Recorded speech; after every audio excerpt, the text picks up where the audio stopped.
What is up, people, and welcome back to the Story StrengthCast with myself, Shane Storey. Hope we're all having a great week so far, and we are excited for today's podcast, as always. So, today is going to be the last solo episode for a little bit of time. I have some fun guests that I'm going to be recording with today, tomorrow, and across next week. And I guess one of the reasons why I am bringing people onto the podcast, it's well to help platform people that I think should be platformed and people who share really good information, people that I've learned from, people that I have good conversations with, and people that I think can kind of do a better job at explaining some topics or have better strengths than I do when it does come to either places that I haven't been, either in a competitive standpoint or with goals I haven't worked towards, or with even professional things I just don't have the skills for, right? Things like pain, things like mental health, things like psychology, right? Some of these things I'll talk about from my own point of view, my own personal experience, things that maybe I've helped clients with try to reframe things, or just little strategies that you can use to help you overcome painful spots within training. But at the end of the day, I'm not a physio, I'm not a psychologist. So bringing in people who are in better positions to talk about those things with more authority is really important for me, because I don't want to be stepping outside my scope. I think that's one of the things that kind of annoys me sometimes when I listen to my podcast, is when people are kind of stepping outside their lane too much, because expert creep is a real thing. I only have so much expertise. I know how to get big and strong. I know how to help people lose body fat. I know how to help people improve their nutrition. But the extent of my capabilities is not like a dietitian, right? Somebody who's studied for literally years and years and years and years and years in heaps of different contexts, clinical conditions. Same with psychology. I can talk all day about motivation, goal setting, trying to overcome maybe some negative thought patterns. But I can't sit here and talk about in depth about body image, body dysmorphia. I can't talk about really changing people's relationship with food, really negative thought patterns that may exist that actually lead to disorder. So we're going to have people coming on across the next couple of weeks, the next couple of months, and I am really excited to share them all with you. But in today's episode, we are going to be talking about things that you should avoid if you are trying to gain muscle. Now, I think starting off with the avoidance of what you should be doing, I kind of wanted to frame it as avoid, as opposed to things that you should do, because I think a lot of the times in the context of when people are in the pursuit of gaining muscle, they can often focus on the wrong things, and steering them towards the things that are probably going to have a bigger impact is going to be important. And I coach a ton of people every single week within my kind of weekly check-ins, and a lot of the times when it does come to coaching, it's pointing people in the right direction, right? It's trying to get them to avoid making the mistakes I made. So I'm going to talk through some mistakes I've made. I'm going to share some anecdotes with you from my own personal experience from working with some clients, and then if I have any kind of tidbits that I can relate from maybe what some of the kind of research would say, well, then I will give that to you, okay? But before we actually get into the podcast, if you would do me a massive favor and leave me a rating and review on the podcast platform that you're listening on, it does really help the podcast grow, and it does help support me, get more eyes on the podcast, get more ears on the podcast, so that more people can find out exactly what they should be avoiding to gain muscle. Also, if you are interested in coaching, I am a full-time online coach. That's my profession. I've been doing it for the last 6 years, pretty damn successfully. So if you're looking to get a head start on your goals, I can't stress how important it is that you just start, right? And you get involved with coaching early. Look, really, it doesn't have to be with me. I'd prefer if it was with me. But, it's never a bad time to start too early.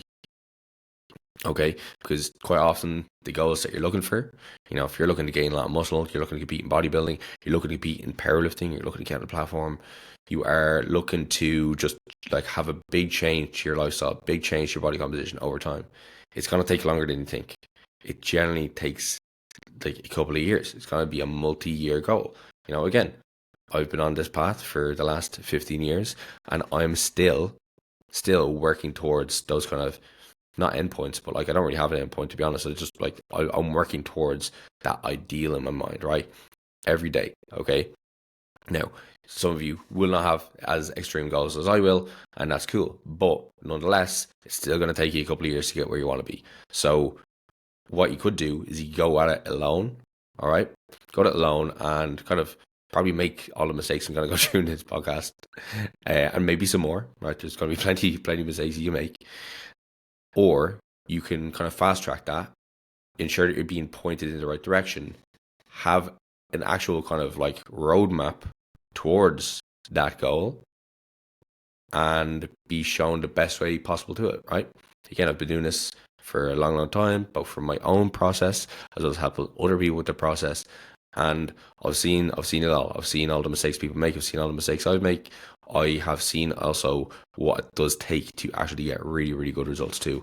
And I've spent a lot of time educating myself, networking with people in the industry too, to find out exactly what the best way possible is to help you achieve, jacked body composition, insane level of strength, and have this to be part of your life forever. Okay, so if that is something that interests you, do leave me or just reach out to one of the links in the description, and I'd be more than happy to talk to you about coaching and how I can help you on your journey.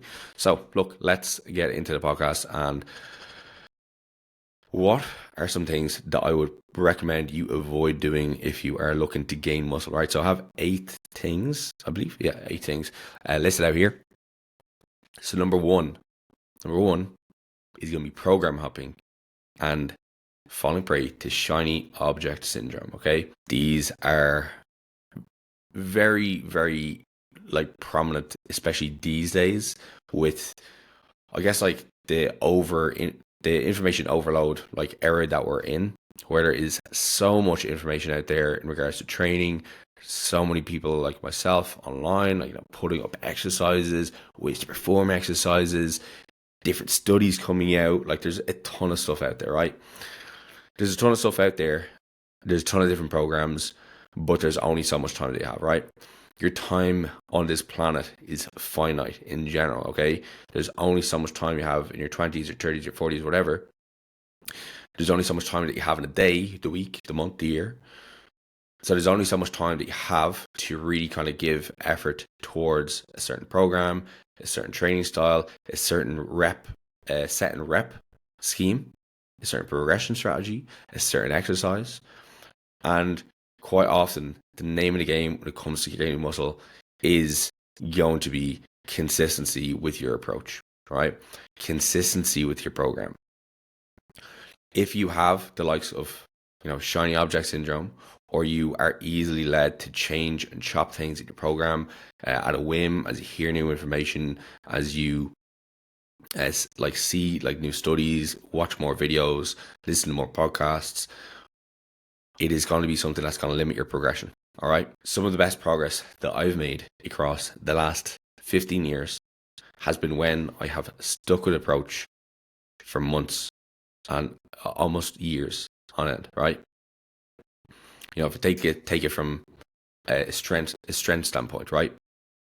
I've been squatting pretty much 2 times a week, right? 2 times a week I've been squatting for almost 10 years without squats really kind of going out my program. I think the least amount of squatting I've done has been once a week. There was a period during prep when I was doing my bodybuilding prep where they just went out, not from a point of me not wanting to do them. It was more so a point of actually having squats on my program at that time was not going to help the goal because, at the time I was really just looking to train the muscle, so my quads, my glutes, whatever like that, to close proximity to failure to retain the muscle. But actually loading a bar on my back is probably causing too much fatigue relative to the amount of stimulus I was getting at the time, okay? However, That was a short period, probably about 8 weeks there, right? So you could say across like the last 10 years, the most amount of time I've had off squatting has been about 8 weeks. And that was all in a row. All right. Now, there are plenty of other exercises within my program that I would say the exact same. There are only so many ways that your body can move. There are only so many exercises that you can do. All right. Especially if your goal is like to gain muscle, or if you have a kind of more strength focused goal, that's like, specifically like powerlifting, right? Because right, strength is not powerlifting. Strength training is not powerlifting, even though it's more colloquially thought of that as that. But if you are constantly changing from program to program, right, you're always changing up your exercises. You're always changing up your sets and reps, your volumes going up and down, and it's not really even logical. And you're always kind of changing just from what's coming out from the research. It's going to impact the adaptation process, right? So I've talked about adaptation before in previous podcasts. Go back to some of the earlier podcasts I talked about, like, how to progress. I can't remember the exact title of the episode, but there's one there that's talking about progressive overload, or what people get wrong about progressive overload, or something like that. But essentially, the process of adaptation, right? So we get exposed to a novel stimulus. So that could be you do a set of squats for a set of 10, all right? You've never done that before. You do that. The next day you're sore. Then the next week, the repeated bout effect takes place. So repeated bout effect essentially is your body's ability to reduce muscle soreness in subsequent bouts of the same stress, okay? So you go in the next week, you do squats for a set of 10. You don't get a sore the next week, okay? Now, the soreness is not really that important. The soreness is simply just your body's like alarm signaling that, like, okay, we need to actually kind of acknowledge this and, like, start the adaptation process, right? So your body's going to start making adaptations from number of different like avenues. There can be muscular adaptations happening. There can be neurological adaptations happening. There can be skill adaptations happening. There can be cardiovascular like adaptations happening, right? Like, of course, like, a set of squats for 10, it's not going to be extremely cardiovascularly challenging, but you need to be fit enough to complete the task. Now, week after week, you are going to go in and perform that set of 10, right? And say, for example, you're using 100 kilos. You're using 100 kilos every single week for a set of 10. At a certain point, that's going to become too easy, right? And this is where also, like, maybe having some intensity approximation comes into play, right? So if you're doing sets of 10 of squats and RPE 8, okay? At some point, you're going to have to increase load to maintain your intensity level, right? So at some point, you're going to have to go to 102 for 10 to keep it at the 8 RPE, okay? And so on, so on, so on. All right, so this is some degree of adaptation happening here, right? So to keep up with the rep scheme that you have, as well as the intensity measure, so sets of 10 at 8 RPE, you need to increase load to keep up with the rate of adaptation. All right, so this essentially is the process of your body adapting to a stress, having some degree of need then for you to put more weight in the bar over time. Now, what can throw a big spanner into works here is when that stimulus or that setup gets changed rapidly, okay? So as opposed to now you doing squats, you're doing a leg press. As opposed to you doing sets of 10, you're now doing sets of 5, all right?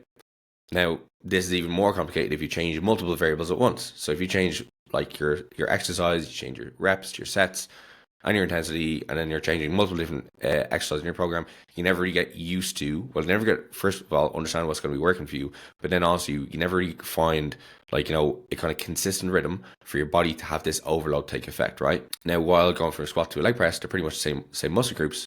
Well, what does make it a little bit harder for it then is you actually tracking progression over the long term, right? Naturally, we like to see progress, right? We want to see ourselves get stronger or see a result. Now, if we are constantly changing the stimulus, we're constantly changing exercise, we're constantly changing goalposts, we never get to the point where we actually start to see progress start to slow down, or even the progress start to be realized within our body, okay? The process of you gaining more muscle is going to be a slow process that's going to happen over years, okay? It's not going to be something that happens over 8 weeks. Unless you're a complete beginner, right? If you're a complete beginner, you're just new to the gym, you doing a program for 8 weeks, you're probably going to gain some muscle by the end of it, right? Advanced lifters, somebody's lifted for the length I have, if we're changing our exercises every 8 weeks, we're never really going to be in a position where our body's actually kind of forced to have this overload occurring, right? So there's going to be there's going to be some aspects within the program, okay, within the start of the program to the end of the 8 weeks, right? For example, just using 8 weeks, that seems to be what a lot of people do. They'll change their programs after 8 weeks. Some adaptations that happen there are just not muscle gain related, right? They can be strength related. So that's why so many people will be like, oh, like, start training and, I get really strong, but I just can't seem to grow muscle. So because they get to the end of like the 8 weeks and they're like, this is not working. I should just change my approach here, right? And then they change their approach and like they get the initial kind of like change, which, just is that like novel stimulus, right? So you go from squat to leg press. Oh, I feel my quads way more. My quads are real sore now after making that switch. These are definitely going to work. Then you get to the end of the 8 weeks. Oh, my quads haven't really grown. I think I'm going to change this out because I'm not really going to get into soreness anymore either. All right, so now we're going to change over to a different machine. Oh, strength is going up again, and you repeat the cycle forever. Okay. A lot of changes that are happening in that like first kind of block even will be just skill. Okay, you get better at movement, so naturally you get better at movement, you get better at producing force and more efficient at producing force.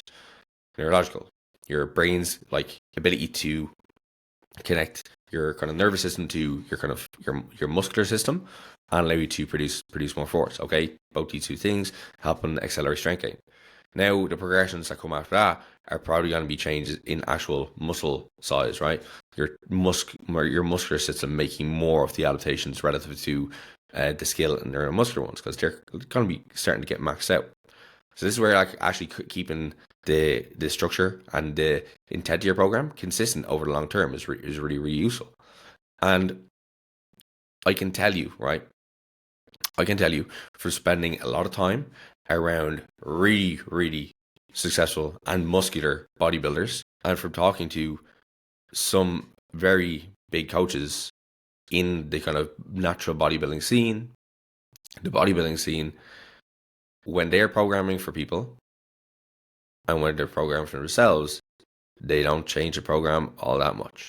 They'll keep exercises the exact same for months and months and months on end, right? And that does mean that like when you are picking your exercises, it is important to pick ones that you connect well with, that you can overload over time, and that you can actually perform well. Okay?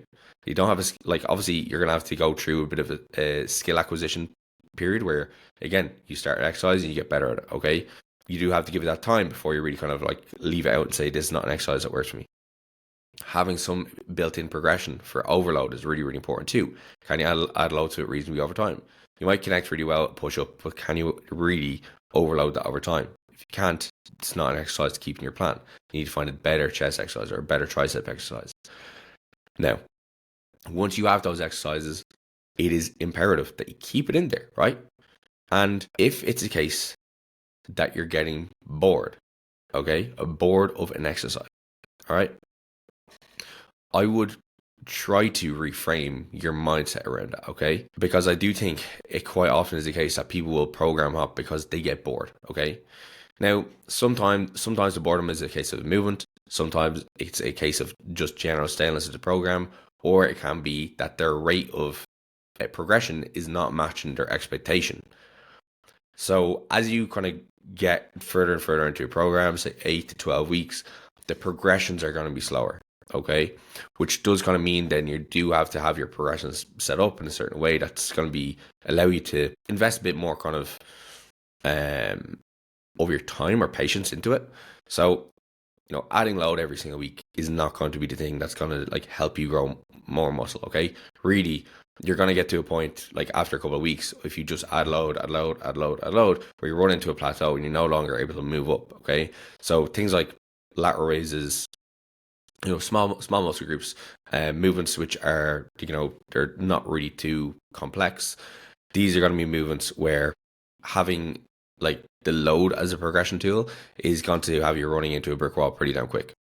Okay, so what you would be better off doing, And that can also be a case of people getting their programming getting stale or getting bored, is because they're not really seeing that, like, return on investment for the work that they're doing. Okay.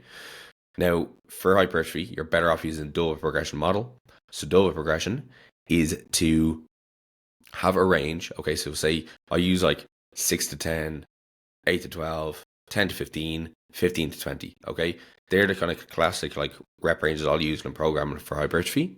Keep the majority of your work within like the 8 to 12. Okay, so maybe you go for like 8 to 12 reps, and that's maybe like, I don't know, 60% of your work. Okay, then I have like maybe like 20% of the work be 6 to 10, and 20% of the work be like 10 to 15. That's a kind of good idea to do, right? Because then you have a bit of variation in rep ranges, a bit of variation intensity, and this can keep you interested within your program. Okay, it gives you different things to aim for, gives you a little bit of like lifting heavy and really prioritizing mechanical tension, which is the main driver of muscle growth, right? Mechanical tension over time, increasing that over time, which is one of the reasons why keeping the stimulus pretty consistent is important. Okay, there's like the vehicle of the stimulus, you could say. So the exercise, the set and rep range. Okay, and then the other 20% be 15, like 10 to 15, 15 to 20, right?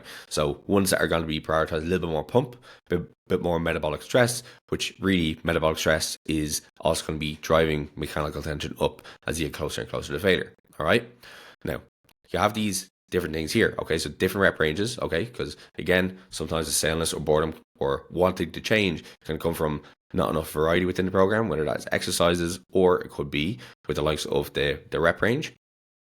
Okay, now within that, set some goals. Okay, set some goals and numbers on the lifts that you want to hit. That's going to allow you to be a little more consistent, because it's going to make you excited to get into the gym.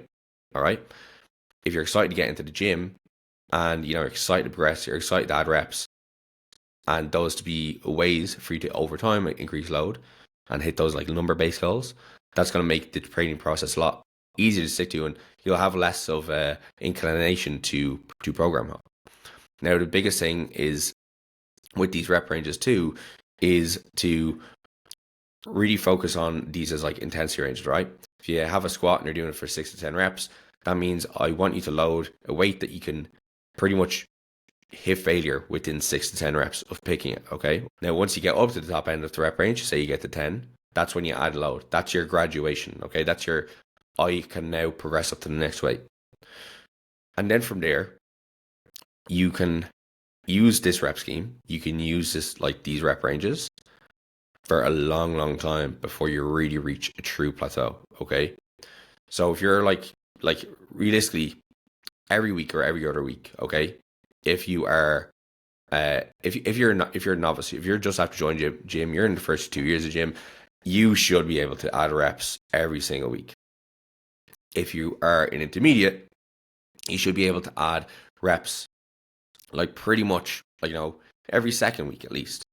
If you're advanced, it might take a little bit longer. Okay, but by the time you get to advanced, your own like this conversation here is probably not going to suit advanced people, because you probably already know this stuff. You probably are already bought into the process enough to know that progression is going to happen very, very slow for you. But for newbies and intermediates, that's where it can be a lot more challenging, and it feels as if they're doing something wrong. All right. Now, before you actually change your program, I'd be looking at other places, to be honest, right? Because before you change your program, you might be changing your program because, again, staleness, not sure if the program is working for you. But what you could do is look at your recovery, right? Ask yourself, am I sleeping sufficiently? Am I eating sufficiently? Have I kept my stress low enough? Have I been given this exercise enough time? Have I been trying to, maybe keep the range of motion the exact same, even standardizing that? Before you change anything, ensure that your recovery variables are in a good spot, okay? Because it could be a case that maybe those are off, and maybe that's the reason why you're not progressing, okay? But these can be some of the reasons why program copying happens, okay? Now, before I move on to the next point, and if I realize I'm just about to spend 25 on the very first one, I'll promise you to further ones are not going to be this long. I just kind of went off on a tangent as per fucking usual. But with the shiny object syndrome, right? Like, if you want to add something new into your program, okay, don't let it be at the expense of the big rocks that are like, moving the dial, right? Actually, I listened to a podcast there recently with Dr. Scott Stevenson. He has a great book called How to Be Your Own Bodybuilding Coach. And he had a great he had a great saying within it, and it was dance with the one who brung you, right? And what he kind of means by that is there are going to be some elements of your program that have gotten you to the place where you are right now. Like you're gonna have some level of results right now, okay? Hopefully. But there are going to be certain things that, like, for me, there are certain things that have like worked really, really well over the years, and I always come back to them because they have always been the ones that have consistently allowed me to progress. There's going to be something similar for you too. Maybe you haven't found it just yet, okay? But there will be something that is at the core of your process, whether that's your training, your nutrition, your recovery. They've always been things that that when you've had them there, you've accelerated forward, right? Now, if you pay attention to the research and lots of different information, and you're always looking to try new things, I'd recommend maybe kind of bringing in small doses, right? So kind of big thing at the moment is like, like lengthened partials, or like, doing length partials, exercises in the stretch, talking about like, resistance profiles, okay? All right, cool. Let's bring that in at a small dose, right? Okay, maybe let's like have like maybe one or two exercises in your plan, which you just finish off with like some length partials. Cool, let's try that. All right, do you want to try something with like a better resistance profile? Okay, let's keep the majority of your training program the exact same, and let's maybe try like play around with like manipulating the cable height on the likes of a lateral raise or on a cable curl, and let's see how that works for you. Okay. You don't need to change every aspect of your program. You don't need to change your volume rapidly just based off a study that comes out. Ultimately, you're your own N of one, okay? You're your own N of one. You should be treating yourself as a science experiment. The science really, like, when I'm using it for like, my coaching practice or the client, they really just get me in a ballpark. Like, if I have somebody who's a blank slate, the science gets me in the ballpark of like what on average works for people. And then from there, I kind of the process will start to trail and evolve to be a lot more specific to the person. And that should be the exact same with you, right? Once you have an idea of a start point for you, that's your start point, right? Whatever research paper comes out after that, that's cool. It's information. It kind of gives you some ideas to maybe what a maximum is or a minimum is, or maybe some kind of like idea of a direction of things that do or don't work. But ultimately, at the end of the day, it's not going to be something in there to revolutionize your training, okay? Again, if you fall prey to shiny object syndrome, it should be something like adding something in should be something that doesn't come at the expense of everything else. Because if it does, it's going to limit your muscle gain because you're essentially going to be program hopping and you're not giving yourself enough time for the adaptation to take place. All right, so the next thing is going to be having an over attachment to the scales, as well as body checking, okay? So as long as I've been doing this, one of the biggest things that like impedes people's ability to gain muscle is just the ability to put on the weight, right? As well as getting too uncomfortable with their body as a result of keeping up similar practices that they will have done when they were actually dieting, right? So when you're dieting and you're kind of seeing the results come in, you're getting leaner and you're seeing like all these like different like lines pop up, new veins and everything like that. It's cool. Like, you're checking yourself out more. You're kind of like, oh, I'm doing this. Like, this is deadly. I've never seen my body like this. But then when you go the opposite way and you're looking to gain weight, the same body checking tendencies can actually lead to a really, really hard time when it does come to just doing the work that's necessary. Okay. To gain a lot of muscle, you're going to have to put on some body fat, okay? It's just the cost of doing business. And look, there's nothing wrong with putting on body fat realistically, because it will go at some point. And as well, like, nobody even notices. You notice it, right?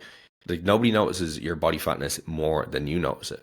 And it doesn't impact, it doesn't really impact your self-worth. It doesn't impact how people think of you. It just is what it is, right? So you need to have a bit of acceptance when it does come to the body fat gain, and also some decrease of body checking, okay? So one way that I will counteract this personally is I'll just cover up more. I'll just wear baggier t-shirts, wear baggier t-shirts, like whether I'm training, whether I'm going around the house, wearing hoodies and stuff like that, and just trying to refrain from keeping up some of the tendencies I would have done when I was going through a diet phase. Okay, if you can just kind of put on, and this is why a lot of bodybuilders too, like you'll see if you like look at any of their stories and stuff like that, like guys who are like bodybuilders, like not guys who are like fucking fitness models and like Instagram influencers, like they'll cover up, right? They'll cover up because they just want to do the work, right?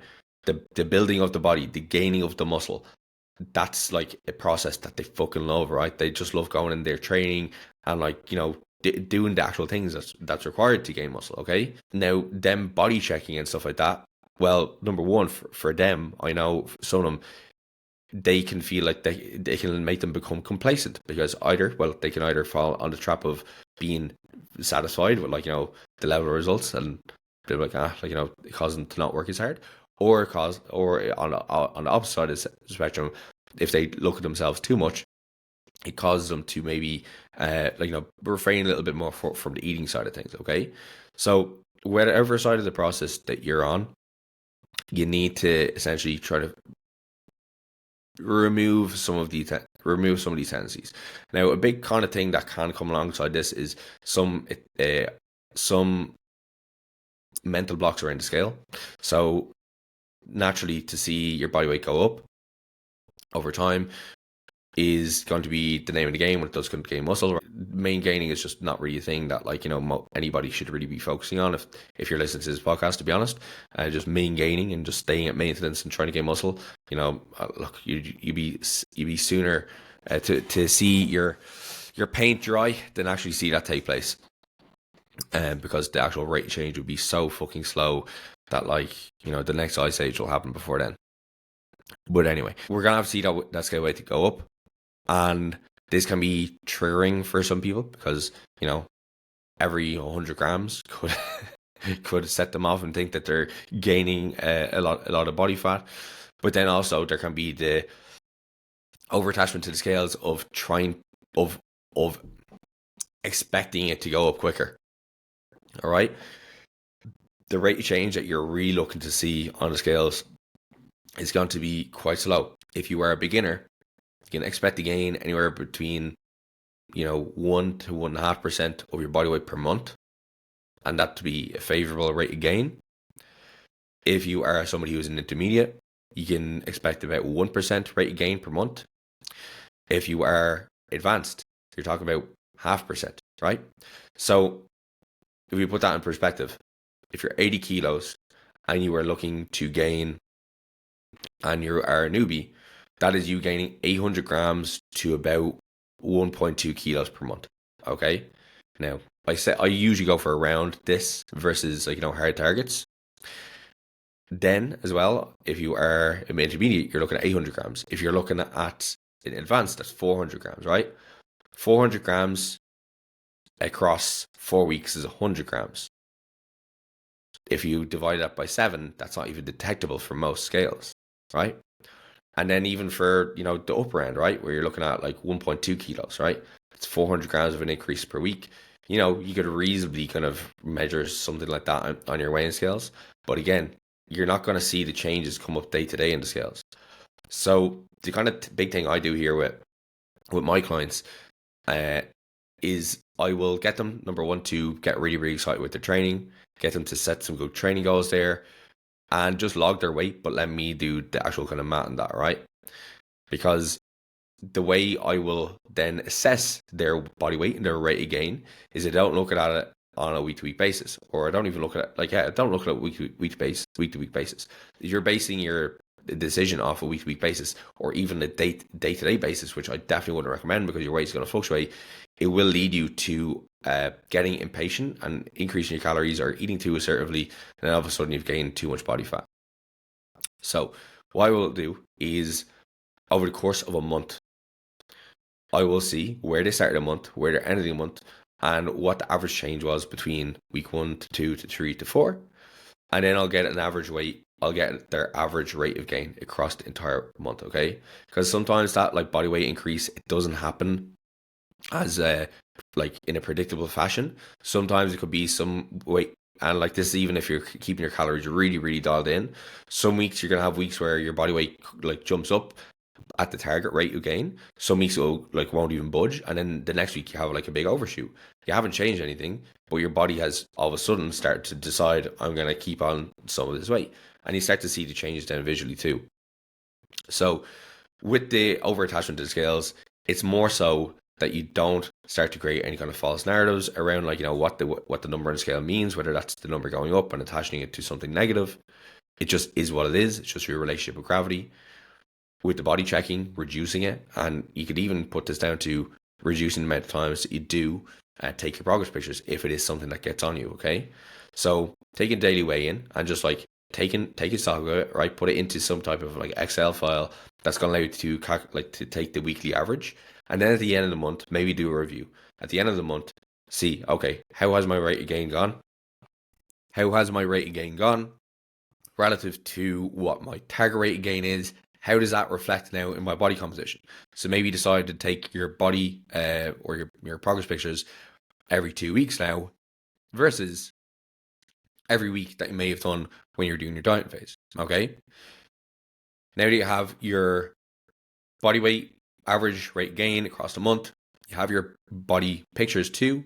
This allows you to be a lot more objective with it. Okay. Versus emotional. Quite often, what is going to impede people from growing muscle is getting too emotional and get too reactive with their decisions, because you see your body weight jump up 1 week and you decide all of a sudden it's time to diet. You take your pictures like really, really frequently. You're checking your body really frequently, and you decide, oh, I'm getting too fat, or I'm getting too fat, or I'm not getting quick enough, and all of a sudden you make a kind of big overshoot with the likes of your calories, either in the direction of furthering the surplus or going back towards the deficit, and all of a sudden you're stuck in the mud. So if you're looking to grow muscle this year, this is definitely something that I'd be encouraging. Well, I'd be encouraging you to stay away from is over-attachment to scale, body checking, but still having some type of objective measurement process in place so you can ensure that you're moving forward.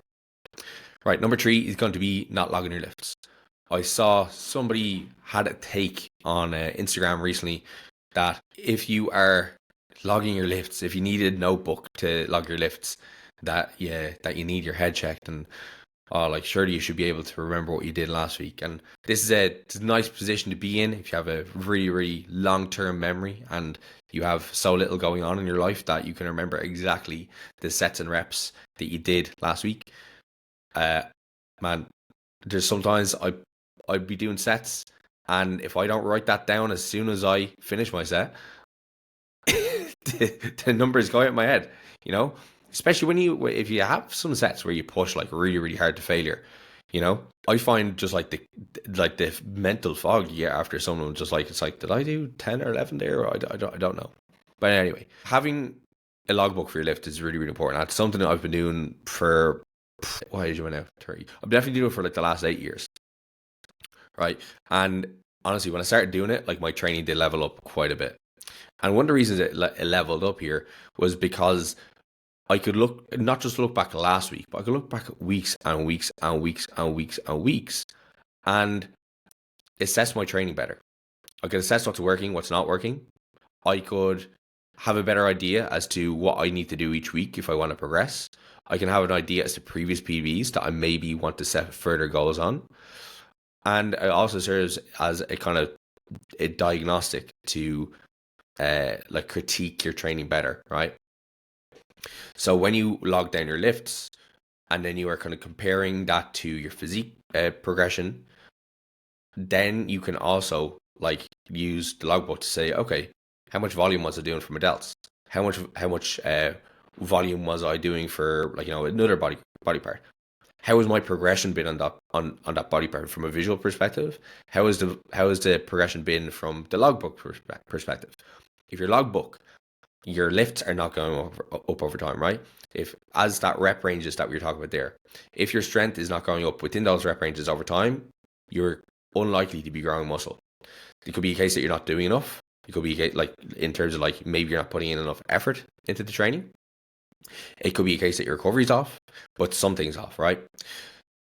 So having this logbook here as a way for you to control one of the biggest things that's driving your muscle growth is really, really important. Okay. Now, it doesn't have to be crazy fancy in regards to how, like, it doesn't have to be a specific brand of logbook. Literally just go to Eason's, pick up an A4 copybook or like a smaller one that you fit in your gym bag.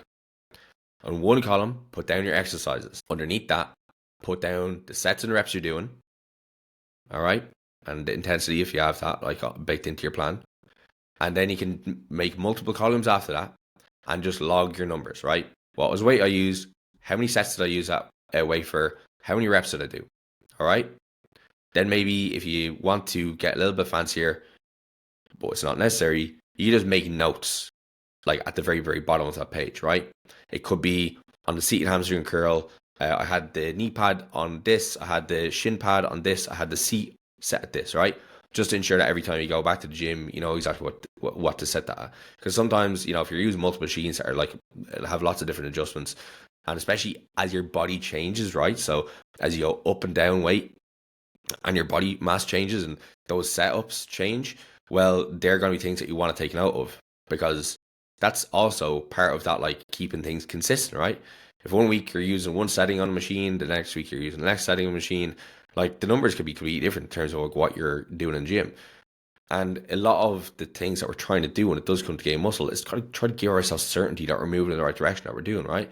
That's all like one of the big kind of like themes maybe with this podcast is we track this information. We're trying to be accountable towards this information for, number one, not to gaslight ourselves, not to get emotional with a decision and look, I feel like I'm making progress. It's to be objective with it. Because if you're being objective with it, then you can call yourself out in your own bullshit. You don't need a coach. Like, you just call yourself out in your own bullshit and just be like, okay, I'm not actually making the progress I want here. What is the change I need to do to make it? All right. And that's where, again, the logbook comes in. It's the God's honest truth of what you did on that day. You can compare it to the previous week, the previous week, the previous week. If things are moving up in the right direction, lovely. It's nice to look at. If things are not moving in the direction, okay, that's something for you to critique. Why is it happening? Is there inconsistencies within your training day? Is there inconsistencies within exercise order? Like, order you're doing things. Does your exercise selection not make as much sense as it did? Is the spacing of your training sessions like sufficient? Are you getting enough rest days? etc, etc, etc. Okay, but at the very, very micro level, it's helping you to know exactly what you need to do in the gym today to progress, right? Just compared to last week. All right, what did I do last week? What do I need to do today? That's it at the smallest level, but it can be so much more if you actually use it properly. And again, I've logbooks spanning back 8 years now. My mom, they're at home in Ireland, and my mom is like, "Can we throw these out?" And I'm like, no, this is my history. I don't look back at them frequently, but like, from time to time I'll grab up like, some of my old logbooks and look back and I'm like, man, I'm so happy that this is the thing that I like decided to be consistent with. This is like, I'm so happy that this is the thing that like I've been able to pour so much of my time and effort into, because it's benefited me so many ways, from a professional standpoint, from a physical standpoint, but as well, it's just cool to see what can happen when you invest so much time in some stuff, right? Like, I guess, like, if you've been following me recently, or like only in like the last like maybe 2-3 years or something like that, like you see where I am now, but like you don't see where I started. Like, I remember there was a long period of time in like my kind of training journey where I was going into the gym and doing everything that I'm talking about here in the podcast, right? There's a long time where I was like literally lifting like 120 kilos on squat, right, for weeks and weeks and weeks and weeks and weeks on end. There's a long time where like I was going to the gym with my friends, and I remember like this very vividly. We like the 3 or 4 of us would go into the gym. First exercise, of course, bench press. We load up 90 kilos there, and we just like do sets of 10. And it wouldn't be like escalating sets of 10. It would just be like 90 kilos for 10 reps, right? 3 sets. That was it. And like, if we tried to then go up like to 100 kilos, say we have these like silly progressions, we wouldn't even think about the small 1.25 kilos. We just jump up and we'd be like, I can't do that. I'll just stick at 90 kilos, right? Ignoring all the progressions in between. But once I started logging my lifts, then I was like, okay, I'm doing the same thing over and over again. I'm expecting a different result. All right, maybe I need to do something slightly different, and that's where I started making these small changes, right? Small increments load. using rep ranges. And all these things changed my results a lot. All right, let's move on to the fourth. So calorie splurges. So when you are going through a muscle gain phase or a bulking phase, one of the biggest, I guess, pitfalls that I will see with people who have, I guess, more that maybe they don't understand what the role of the surplus is, or why we have the surplus is that splurging on calories across the weekend and maybe just staying during the week at maintenance, it does ultimately limit the amount of muscle gain that you're going to see, right? So the reason that we're adding the surplus into our day is to help with recovery from training in the acute sense as well as long-term sense, but also to help with performance. Okay? That's why we have the surplus there, right? It's help with performance and recovery. All right? If you're training, 4 days a week is pretty average for a lot of people. Train like Monday through Friday. They'll train like 4 times, maybe Monday, Tuesday, rest day Wednesday, Thursday, Friday. And they have the weekend off. All right. So you do maintenance, or even what some people could do, because they maybe want to have a bit more calories for the weekend. They even go into a slight deficit. So now you're training at a slight deficit or maintenance midweek. You could be performing better. You could be recovering better for your training. You just don't have that like extra gear. But now at the weekend, you decide to have all your bulk and calories there. And this is not like, like a fairy tale. This does happen, right? I've talked to people who've had this approach. And what ends up happening is you just end up getting fat. Why? Well, typically those weekend bulks, they're not there eating like like really high quality foods. It typically ends up being like uncontrolled bulks. It doesn't end up being like, okay, I'm gonna eat exactly 500 to 750 calories over my maintenance. It ends up being like uncontrollable, right? It ends up being just poor nutrition decisions. And then as a result, over time, this weekend bulking, it just results in extra fat gain, because the anabolic signaling that you're getting from the training you're doing, the hard training, the progressive training that you should be doing, it's not going to extend over towards, so it's going to those weekend periods, all right? And it really just kind of shifts your focus towards the wrong things, in my opinion. Again, it shifts the focus of the bulk or the gaining phase or the muscle gaining phase to calories and not to training. The calorie intake is it's helpful, okay? But it's not sufficient, right? So it's necessary, but it's not sufficient. So to gain a lot of muscle, you need to have really hard progressive training in place. And that can be helped with that extra little bit of calories that be spread more evenly across the week. Now, I have no issue from time to time if a client says, hey boss, I'm going out at the weekend and going to be having some foods that are a little bit more calorific, definitely will probably push past what the target bulking calories are for this day. How can I navigate that? I'm happy for them to take maybe maybe 100, 200 calories off maybe 2 days, okay, and then put it on top of what they're having. But after that, you just kind of need to make decisions on that day that's going to allow you to fit whatever you're getting in, as well as also having the ability to control yourself too, okay? Bulking does still require discipline, right? When you're going through a bulking phase, it's not just all pizzas and cookies.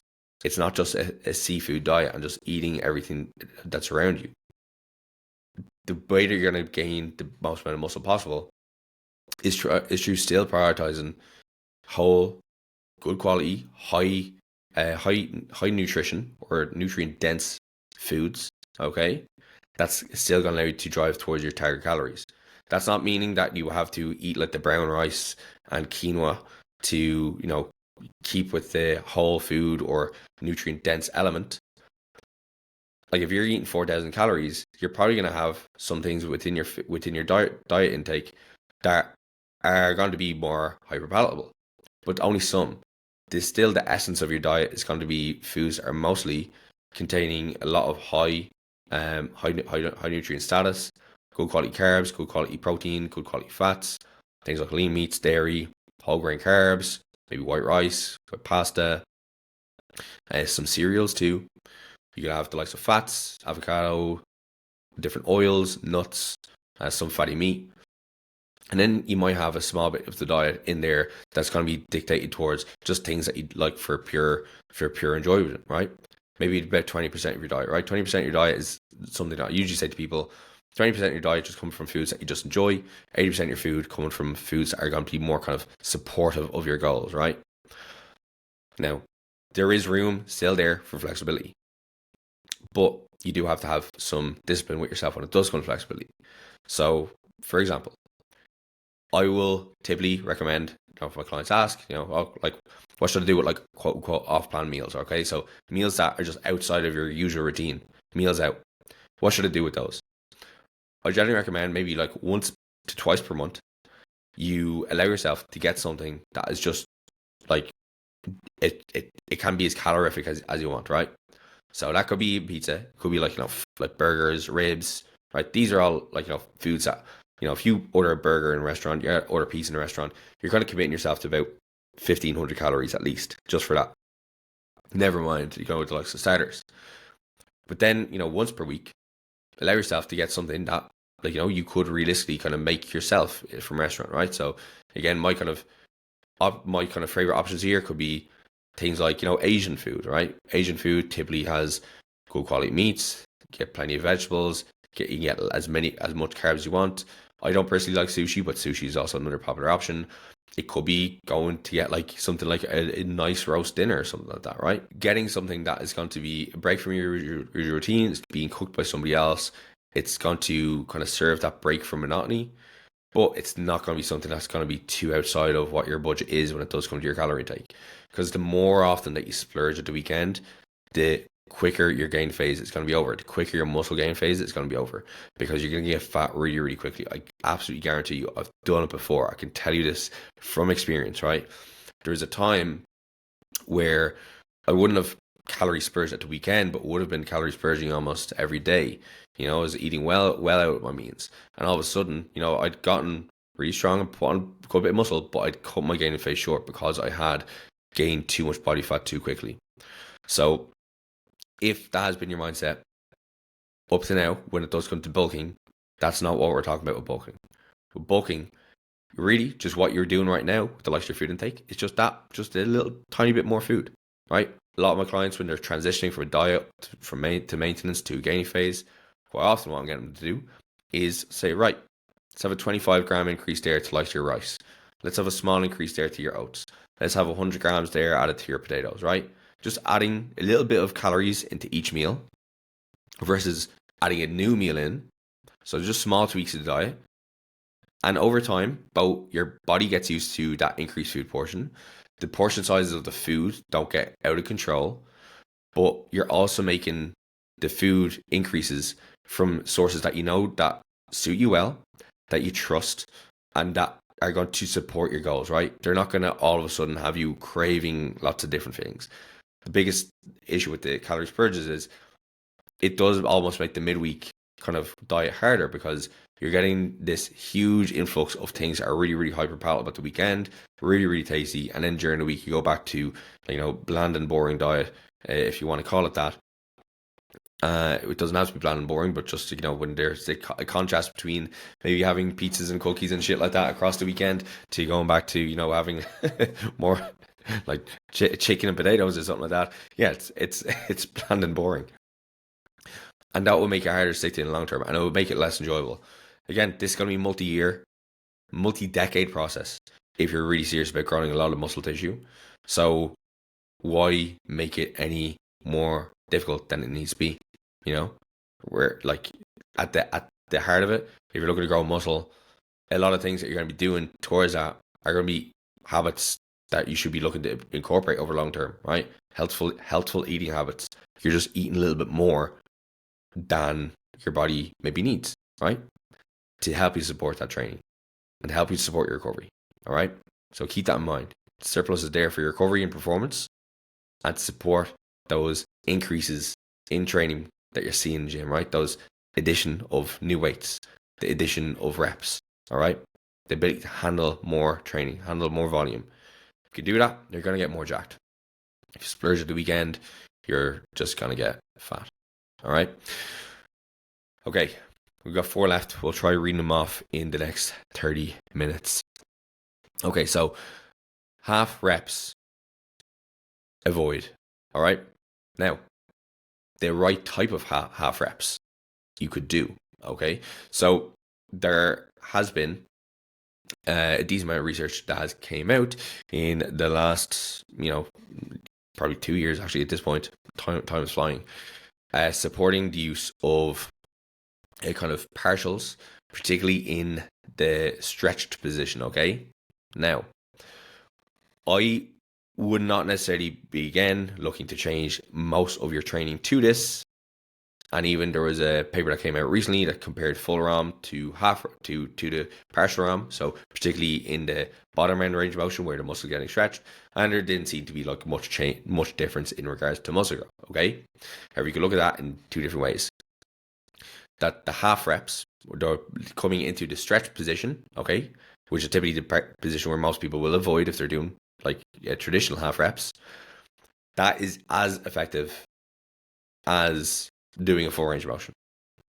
Or you could also look at it in a way saying full range of motion is as effective as doing like half reps, right? I pretty much said the exact same thing there, right? But you can look at it through either lens. Now, you should be trying to avoid doing reps where you are essentially just doing the top end range of motion, okay? So this is like, your half squats, your half leg presses, your bench press where you're coming down like halfway, you're not touching your chest. Quite often, people are using these ranges of motion where they're not getting quite through the full excursion of the muscle tissue because they want to prioritize loading the bar. They're prioritizing ego lifting, right? And looking stronger than they are. Sometimes it's a confidence thing where somebody doesn't feel confident getting into the bottom position of a bench press or bottom position squat, bottom position of a leg press. Sometimes it can be a tactical thing, okay? However, what we really should be looking at is, okay, with the muscle group that you're training, with the exercise that you're training, it's important for you to understand what a full range of motion looks like for that muscle, okay?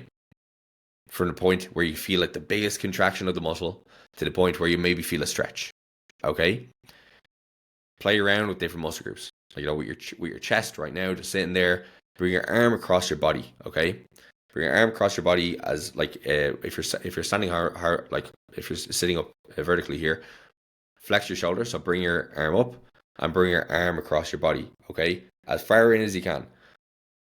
Really focus on the upper portion of your arm going across your body. You're going to start to feel your chest contract. Now you can actually heighten this if you start to turn like your thumb inwards, all right? That's going to heighten the stretch that you feel or just the contraction you feel. Now, if you want to feel the opposite, go the opposite direction, okay? Start bringing your arm out to the side as far, like almost behind your body. Now, if you want to get a little bit more stretch, start to turn your thumb behind you, okay? So going into external rotation.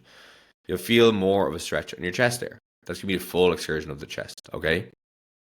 Now, you do that with any muscle group. Again, you could go onto your Google search there and look up okay, what does it look like to move my quad, my hamstring, to stretch them, to contract them, okay? But most of your exercises in the gym are kind of made up to kind of design this, right? Your leg press, the likes of your seated hamstring curl, the likes of your shoulder press, the likes of your bench press. They're all designed to help you, especially if they're machine-based as well. They're going to guide you into the range of motion which you should be going into, okay? Now, if it's a mobility issue, right, where you're training muscle, it's not responding, and as a result, you're performing exercises and you're only getting like half the range of motion. First thing would be to address your mobility issue to improve that. Is it something at your hips? Is it something at your shoulders? Something at your shoulder blades? Fix that first. In the meantime, pick a better exercise. If you can't get a full range of motion on a squat, you can't get a full range of motion on a leg press, do a leg extension, okay? Most leg extensions, you're going to be able to get a full range of motion at the knee. But in the meantime, work on your mobility so you can get the full range of motion because it opens up more movement options for you, okay? If it's an ego thing, just realize that nobody thinks you look cool because you're lifting more weight and you're only doing 5 reps. Okay, like and you're not getting any benefit from it as well. Like you're really not getting any benefit. Like there's like, even if I see somebody do something impressive in the gym, I think that's cool, but then I don't take anything more of it. But if you're on leg press and you're like putting on like 10 plates aside and you're literally barely unlocking your knees, you're just annoying everybody else in the gym because you're taking up the leg press and you're taking up all the plates.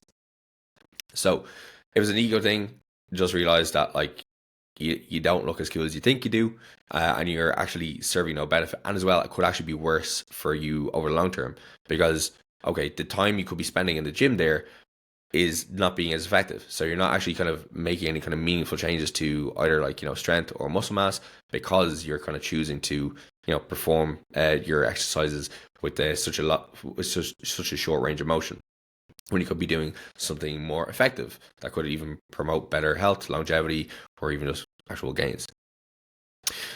As well as it can increase the risk of injury because as you're increasing load further, and maybe you're kind of jumping up to weights that maybe you just don't own, that can cause some issues down the line, because load management and increase the load faster relative to what we can adapt to is going to be something that's going to cause pain or injuries to take place. Now, I talked about mobility issue. If it's a confidence thing, what I'd urge you to do is, on the likes of a bench press, on the likes of a squat, or like another exercise, okay? The biggest thing you can do with having like a lack of confidence is get some assistance. So get a spotter. Spotters are going to just ensure that you are performing the movement safely. Just ask like a personal trainer in your gym. It could be like asking a training partner or whatever like that, just to ensure that like you are going to stay safe throughout the actual rep, and give you a little bit more confidence to get into those bottom and range of motion and feel them and get some ownership of them. The other thing there as well could be to use a tempo. Okay, so if you are dive bombing into the bottom of a squat, you're dive bombing into the bottom of a bench press, it's very easy for you to kind of slip out of a position that would be a stronger position to push up from. So using a tempo can, again, give you a little bit more confidence to get into those bottom positions and kind of feel that they're safe, okay? Because again, this can come, like, confidence can come from like overcoming an injury too, or a past injury, or maybe seeing something on Instagram that like maybe kind of triggered you to feel as if like that bottom end position would be dangerous. So use a tempo, use like a 4-second tempo to get into that bottom position. It will also help with like improving like your tendon strength too.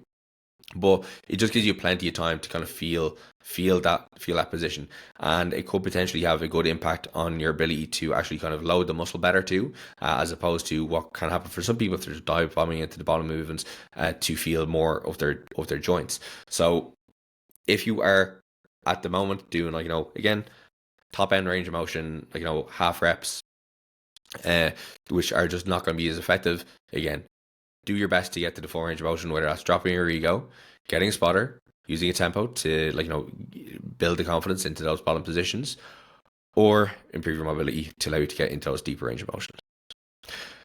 Number 6 is number 6. Yeah, I haven't been numbering them anyway, but it doesn't matter. Next one is going to be poor effort and distraction in training. Okay, so look, poor effort. If you are not taking your sets there, if you're not pushing close to failure within your sets, very little else that you do is going to be too meaningful. Okay, so we know that like there's a pretty big window of like how intense our sets need to be. Like if we're training to 4 reps in reserve, we can still have some changes in muscle mass occur. However, typically the closer you get to failure, the more stimulative those reps tend to be, okay? So the further away from failure you are, the less stimulative they are. The closer they are, the more stimulative, okay? Now, should your recovery be set up in a good spot, you're confident pushing a movement close to failure, I would absolutely implore you to do so, okay? So if you're doing a single arm movement, single leg movement, a movement that's on a machine, something that's safe to fail, push it all the way, okay? Especially if your goal is just purely muscle growth. Like this is something I've changed my mind on a lot, because in previous times, I would have mainly focused on like using like reps in reserve and having a slower progression method to my training. But I've definitely found that like the more skilled I've gotten, the more advanced I've gotten, the easier it is for me to actually push a muscle group to failure and have the muscle be the thing that's failing. And as a result, I've gotten more jacked. All right. And it does seem that the proof is in the pudding for failure training as more and more research come out. Early on, it was a case that like people were a bit more kind of like against failure, especially like the kind of more kind of exercise science like area, because it didn't seem to be any less effective than using rest and reserve, which isn't, right. It's not as the both are kind of mixed in regard, or both are relatively equal in regards to how effective they are. But like reps and reserve, it's not like a binary thing. It's not like failure or not failure, right? It's a continuous, right? You can be 10 reps for failure, you can be 1 rep for failure, and 10 reps for failure to 1 rep for failure feel completely different. Now, if you are somebody who's a little bit more fatigue sensitive, and you find that actually like pushing things to failure all the time actually just wipes you out, and maybe even like causes some issues into your day, say for example per performance in your job, well then you could just like say, okay, I'm going to train to 1 to 2 reps in reserve, which is still very difficult, right? Like if you're training to 1 to 2 reps in reserve, you should still see that your reps are starting to slow down, right? Your reps should be slowing down as you get closer to failure. That's the sign. If you are recording your sets, okay, which you should, okay, if you are not sure if you're training hard enough and you don't have a coach, record your sets and just look at your first to your last rep. If your first and last rep look the exact same, you are not training hard enough. There should be a slowdown in the speed, okay? It should look like they're getting slower and slower and slower and slower, especially on movements where you can do that, right? If you're on a machine like leg curl, for example, you are going to be able to lock into that machine so fucking well that you can push like, you can push your legs until like there's literally like the slowest speed like possible that your like leg can move, right? When you are seeing that those like rep speeds are starting to slow down, what's typically happening is you're producing a ton of force. So while it doesn't look like you're not moving fast, you're producing as much force as that muscle can produce. Now, when that force production goes up, high threshold motor unit goes up,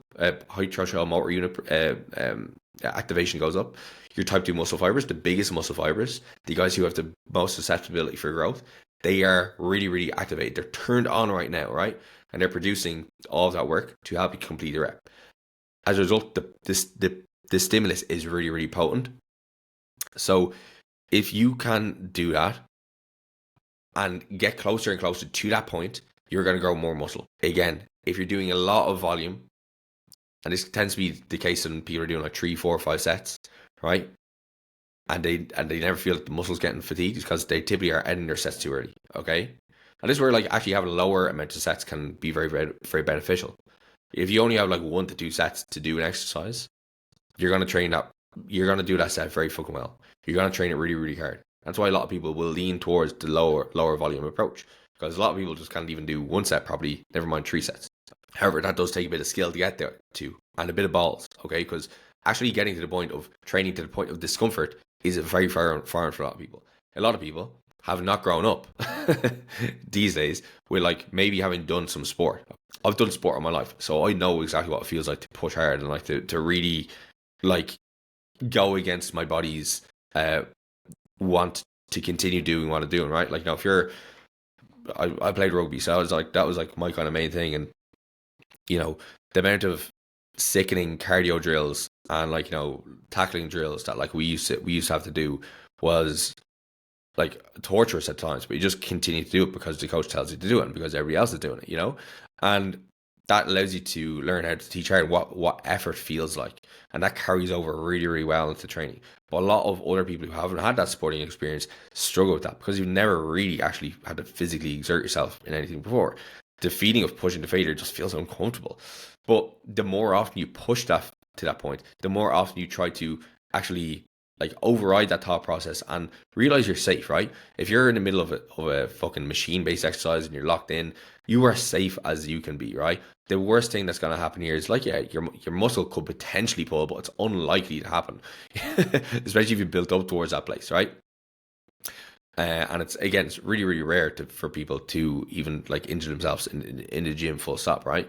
So if you have not been to that place, just realize that you are safe in pushing yourself to that limit, especially when you are using something that's a little bit more stable. Again, it could be machine-based exercises which are free weight. They're going to be something that you have to kind of grow to push with effort over time as your skill gets better. Okay, they can be ones that maybe take you a little bit longer. Like maybe you have a couple of years under your belt before you're like, I can push this RDL to like, 1 rep reserve. Okay, I can push this squat to 1 rep reserve or close to failure. Okay, that may be something that takes a long time to develop, but doing it leg press, doing it leg extension is something you can do. Now, distraction in training can lead to poor effort. And this is something I'll tell a lot of my clients to do, is when you're in the gym, use your phone only to record your sets or to listen to music, okay? Other than that, leave it alone. If you're on WhatsApp, if you're on TikTok, if you're on Instagram, during your training session, you are not putting in as much effort as you can, okay? It is distracting you. It's taking you out of the mindset that you need to be in to progress, okay? And look, for some people, it's actually not an issue, okay? They're able to push hard still if they still do this. But if you're somebody listening to this and you're like, I feel like I'm not really going to getting as much out of the gym as I can, and this is you on your phone, like in between a leg extension set, or God forbid you're one of those people who will be on your phone like having a conversation, like actually like phone call, or like just typing things when you're on like a leg press machine or something like that. Like, just stop it. You're taking up a piece of equipment for people in the gym, which could be used for people who are actually looking to work hard. If that's you, put the phone down, start like fucking getting invest in your set, like make use of the time that you're there, right? Because that distraction training will take you out of the mindset that is needed to progress, right? Before you're going into a set that's meant to be heavy, right? Like all your sets should be challenging, right? Your set should be challenging, right? That's just remember that every set you do in the gym should be challenging. Like, you have to focus with it, okay? Now, if you're task switching all the time, going from one app to another, stressful messages into your set, you're going to be distracted. You're not focused on the things that you need to be. You're not focused on your breathing. You're not focused on the cadence of your rep. You're not focused on your bracing. You're not focused on, other aspects, your grip, your foot position, yada, yada, yada, right? If you can limit distraction with your training, you're going to get more from it. Those challenging sets are going to be more effective. The challenging sets will actually be challenging because you're probably going to be loading something that is going to be challenging your body, challenging your focus, and actually feeling more stimulative. So if that's you, your training is subpar at the moment because you're just not putting in enough effort, you're distracted, take on board exactly what I just said, right? Put the phone down, airplane mode, have like maybe a playlist downloaded or something like that. Use a Casio watch like I have here to time your rest periods, and you're going to be able to keep yourself more focused. And that kind of leads it like nicely into the next one, because having very short rest periods is something that is going to limit you, right? So rest periods can be used to your advantage, right? So I would generally tell my clients to rest as long as you need to. Okay, rest as long as you need to so that you perform the next set with the same level of effort as you did the previous one. All right? Quite often, this can look at it. I'll kind of give a range here, okay? So if we're talking about a really, really small muscle group or a small movement, I'll give anywhere between 1 to 3 minutes, okay? Now, 1 is even at the very, very like low end of the spectrum here, okay? I'd be leaning closer to the 2 to 3, and then for more demanding movements, 3 to 5 minutes, okay? When we are using very, very short rest periods, you're using like 30 seconds and up to a minute. Yeah, I know it's still programmed a minute, but it's limited for certain exercises. I would never do for I rarely ever do it for bigger compound movements unless I'm really looking to prioritize some metabolic stress. But use it for likes of a leg press, use it for likes of a squat, use it like a deadlift, bench press. You're ultimately going to limit the amount of load that you lift in the bar and the amount of volume that you can produce. Okay, if we're limiting load and we're limiting volume, we are ultimately going to limit stimulus. Okay, so that's where the very short rest periods come into it, or don't have a part to play.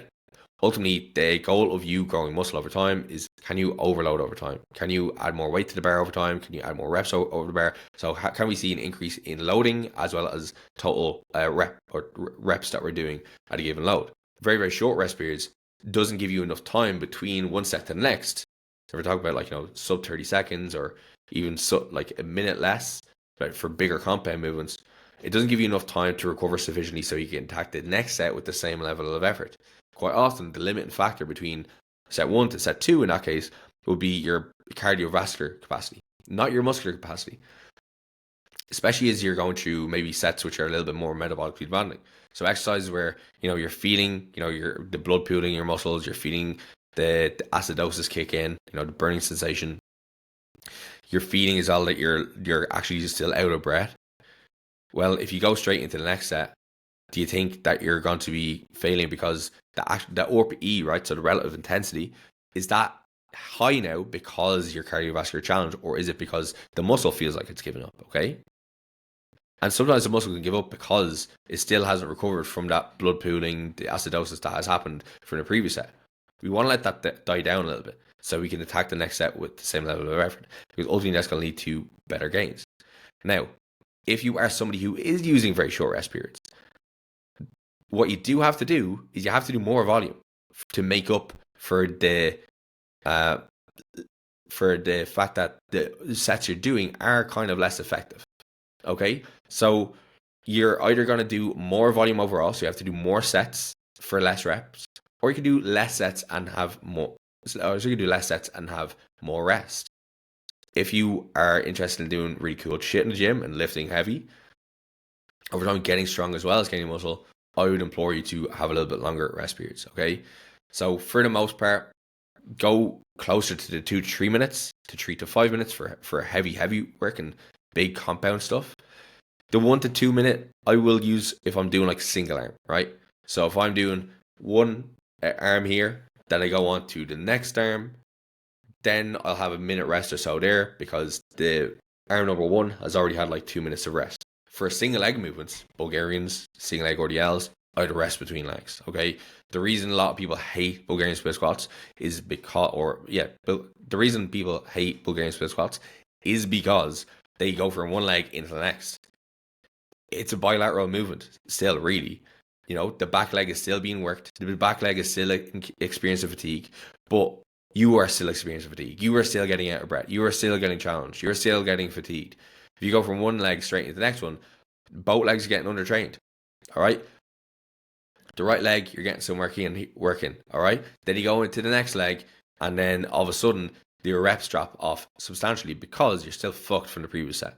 So if you want to grow bigger legs in that context, take a rest period between the set leg 1 into leg 2. Now, because of this, I will actually usually program Bulgarians or single leg movements for like 2 sets because of the extra time cost, but also because of how stimulating they can be and how challenging they can be versus going up towards 3 to 4 sets. Okay, I think for an exercise like that, you can get plenty of work done within 2 sets. All right, so yeah, very short rest periods, avoid and rest more. Rest until you can complete the next set with the same level of effort that you gave the previous one. That's just the kind of nice kind of little rule there. Right, final one is poor sleep. So I have an entire podcast on sleep, so you can go way back to that to get the 411 on sleep. But poor sleep is going to impede your body's ability to grow muscle. And again, kind of like a lot of things I've talked about already in this podcast, one of the reasons for that is it inhibits your recovery and it inhibits your performance. Consistently short sleep, we're talking about like less than 6 hours, it is going to put you in a position where you are just not in a physical standpoint to perform as well as you could in the gym. It can also affect your drive and motivation. So that can affect your willingness to do the things that's required to actually train hard in the gym. Your RPE in the gym will increase for the same given load. If you are going from one day to the next, one day good sleep, next day bad sleep, same given load, the RPE will go up for the day where you're sleeping less, right? So that has implications for your progression in a line, because now there are weights that are not as challenging for your muscular system, but you're experiencing them to be harder than they are, and as a result, you're not actually challenging your muscle in a new way over time to allow the muscle to grow. All right.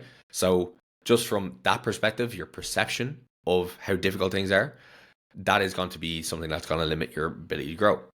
There's also hormonal things, which I'm not going to get into here because again, they're vast, and to be honest, it's just a bit more complex than we need to be getting into. But over time, things like your testosterone that can start to decrease. Your like your body's growth hormone production, that does decrease too. All things are very relevant towards the recovery and process of gaining muscle. There is also going to be the effect on your appetite. So typically when people are less well slept, they have a higher desire to eat food that are a lot more palatable. So what does that mean? Well, it means then you're gonna have a harder time sticking to your calorie surplus. You're gonna probably feel that you want more hyperpalatable foods in there, more foods that are containing sugar, salt, and fat. The combination of them are gonna be a lot more appealing. And eating your usual goal-oriented quality whole foods is gonna be less appealing. And even just the preparation of those foods is gonna be less appealing too. You're gonna reach towards the things that are convenient, the things that are going to give you the quick hit. And as a result, it's going to be a lot easier for you to gain more body fat than it is going to be to gain muscle. So there's a lot of different things here which are culminating in the fact that if you have poor sleep consistently, you're ultimately limiting your body's ability to change your body composition, improve your muscle mass, and ultimately decrease your performance within the gym, or have your progress in the gym actually stagnate. So if you are looking to have a better physique, grow more muscle, prioritizing your sleep is really important. Quantity is the most important thing that you focus on first and foremost. Get yourself to 7 to 9 hours consistently. After that, you can focus on things that are going to help you improve the quality of that, okay? So with the quality of that, let's think about what is our sleep environment like? What's our timing of sleep like, right? If you can get your timing of sleep down, which I do think is probably the most important thing with getting your quantity down. So that's waking up at the same time every day, going to bed at the same time every day. If you can get that down, you are going to have a much easier time improving the quality and quantity of your sleep, because you're going to get your body into a rhythm at which it enjoys to help you get a good night's sleep, okay? After that, what's the environment like? You want your environment to be supporting you getting into a restful state, okay? So that could be a nice quiet bedroom. Maybe you have a fan on if you live in a hot environment. Maybe you have a window open just to keep your bedroom nice and cool, because you typically tend to sleep better when the room is colder than when it's warm. So if you have a heater on in your room and you feel that keeps you up, there's probably a reason for it, right? Anytime I go home to my house in Ireland, my parents always have my radiator on in my room, and I turn it off straight away, even in the depths of winter, because it's so much easier to actually get asleep. Then alongside that, try to do something restful before bed. Plan out your day. Unload your mind. Do a little bit of journaling. You could do a bit of reading. Okay? You can have sex. All right? That's good for also getting to sleep if you have a partner. I don't think using your hand is as effective. But these things, right? Prioritizing the timings of your sleep, that will help your quantity.